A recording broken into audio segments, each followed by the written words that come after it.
Ahagana saa 4 za mu gitondo cyo kuri uyu wa kane nibwo abanyamakuru ba Radio TV10 bari bageze mu nkambi ya Gashora mu karere ka Bugesera kureba ubuzima izi mpunzi zibayemo. Iyi nkambi icumbikiye impunzi zavuye muri Libya ziturutse mu bihugu bya Afrika 10 byiganjemo ibyo mu ihembe rya Afrika nka Ethiopia, Somalia, Sudani n'ibindi byo muri Afrika birasirazuba. Ni ku kazuba kagasusuruko abiganjemo urubyiruko baratembera mu nkambi nk'ibisanzwe. Nta bucucike buhari nk'ubusanzwe buranga izindi nkambi. Abasore n'inkumi nibo bagize umubare munini cyane bizi impunzi baratembera banyuranyuranamo mu buzima nk'ubusanzwe. Ku maso barakirana urugwiro ababagana usibye ko ururimi rubagora bavuga ururimi rw'icyarabu n'ururimi rwa amuharika gusa. Aba ntibigeze biga amashuri yisumbuye mu bihugu byabo. Icyakora bamaze kugera mu Rwanda batangira kwiga amasomo mato y'imyuga.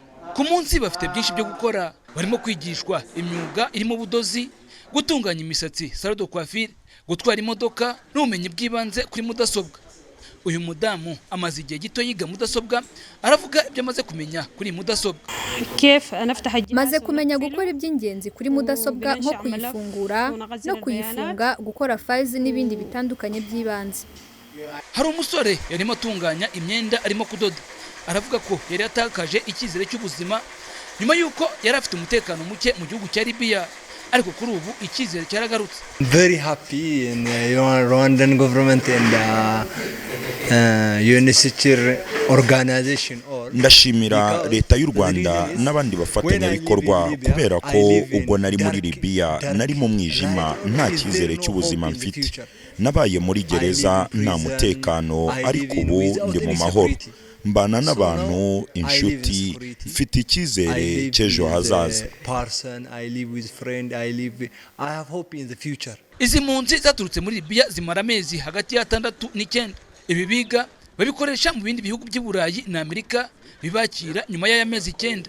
Umuyobozi w'iyi nkambi Bwana Ruyumbu Faris avuga ko imyuga abanyenkambi biga irimo gutanga umusaruro kubera ko bagera mu bihugu byabakiriye bakibeshaho.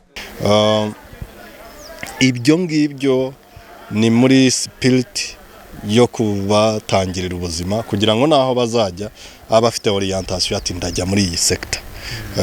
Rero twabitangiye icyo gihe, ariko byagiye bitanga umusaruro mwiza. Hano ntabwo abahari ntabwo bari interested mu gushaka akazi hano ku isoko ry'umurimo mu Rwanda, ariko ababashije kugera mu bindi bihugu dufite nk'abagiye muri Canada baduha ubuhamya bwiza. Umuhungu umwe yigeze kwifotora ari muri salon yogosha avuga ati ngibi byo nkoresha ubumenyi nakuye muri ITM.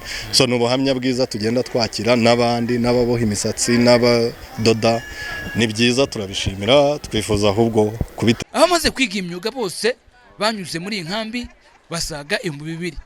Mu mwaka wa 2017 nibwo ikibazo cy'abashaka ubuhungiro cyabaye ikibazo gikomeye ku mugabane wa Afrika. Aba ni bamwe baturukaga mu bihugu byo muri Afrika bashaka kwinjira mu bihugu by'i Burayi mu buryo bunyuranyije n'amategeko. Mu bihe bitandukanye aba bagiye bafatirwa muri Libya bakagumishwa aho ngaho bagakorerwa ibikorwa by'icarubozo birimo no kubagurisha. Mu mwaka wa 2018 Perezida Kagame ubwo yarayoboye umuryango wa Afrika yunze ubumwe yemeye ko izi mpunzi ziza mu Rwanda mu gihe hari ibihugu by'i Burayi byari bifite ubushake bwo kubakira. Mu mwaka wa 2019 amasezerano yarasinwe hagati ya leta y'u Rwanda n'ishami ry'umuryango w'abibumbye rishinzwe impunzi HCR. Tariki ya 10 z'ukwezi kwa 9 indege ya mbere itwaye izi mpunzi yari imaze kugera i Kigali. Muri imyaka 5 iyi nkambi ya Gashora imaze kwakira impunzi zingana n'2242. Muri izi izigera ku 600 bamaze kubona ibihugu bibakira, ubwo bangana na 75% by'abanyuze muri iyi nkambi. Kugeza ubu muri Libya haracyari ibihumbi bisaga 33 by'abashaka ubuhungiro badafite aho baba. Muri iri joro nabwo hateganijwe izindi mpunzi zituruka muri Libya zisaga 60 zirimo kuza mu Rwanda. Iyi nkambi ya Gashora ifite ubushobozi bwo kwakira impunzi 700 gusa. Ntambara Garlewo TV10.